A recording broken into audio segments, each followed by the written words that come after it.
Bismillahirrahmanirrahim. Assalamualaikum warahmatullahi wabarakatuh.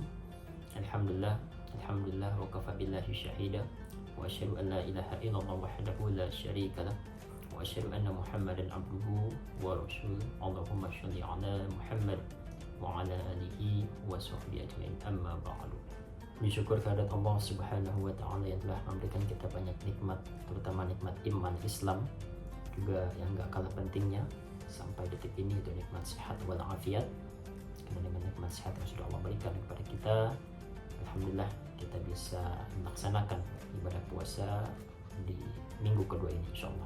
Baik, pada kesempatan kali ini saya akan kembali menyambung apa yang sudah saya buat sebelumnya, yaitu di momen series Ramadan yang kali ini insyaallah akan bertemakan atau berjudul Isra Mi'raj dan Revolusi Spiritual. Peristiwa ini terjadi di akhir periode Mekah, di masa-masa terberatnya dakwah Nabi Muhammad ketika itu, karena beliau baru saja mengalami Aumul Huzn atau tahun kesedihan, setelah yang pertama dia ditinggal wafat oleh istrinya yang bernama Siti Sayyidah Khadijah radhiyallahu anha. Kemudian yang kedua dia ditinggal oleh pamannya yaitu Abu Thalib. Yang lebih parah daripada itu, setelah beliau ditinggal oleh orang-orang yang memang dicintai, orang-orang yang memang senantiasa menjadi tameng dalam kegiatan dakwahnya, juga beliau merasakan bagaimana pedihnya ketika ditolak mentah-mentah ya, untuk berdakwah di kota Taif ketika itu. Di suatu malam Allah Subhanahu wa taala menghibur beliau dan memuliakan beliau dengan salah satu peristiwa penting untuk perjalanan Isra wal Mi'raj. Perjalanan yang begitu syarat akan mukjizat dari Masjidil Haram ke Masjidil Aqsa untuk kemudian dinaikkan ke Sidratul Muntaha untuk berjumpa langsung dengan Allah Subhanahu wa taala ketika itu. Allah Subhanahu wa taala berfirman dalam Al-Qur'an yang berbunyi, A'udzubillahi minasyaitonirrajim. Bismillahirrahmanirrahim. Subhanallazi asra bi'abdihi al-laila minal masjidil haram ilal masjidil aqsa allazi barakna hawlahu linuriyahu min ayatina innahu huwas samiul basir. Yang artinya, Maha Suci Allah yang telah memberangkatkan hambanya yaitu Nabi Muhammad SAW dari Masjidil Haram ke Masjidil Aqsa yang telah Allah berkahi sekelilingnya, yang kemudian Allah perlihatkan kebesarannya. Sungguh Allah Maha mendengar lagi Maha melihat. Dampak dari peristiwa besar daripada Isra Mi'raj ini yang sangat syarat akan mukjizat ini adalah, yang pertama tentu menjadi penetapan sholat 5 waktu.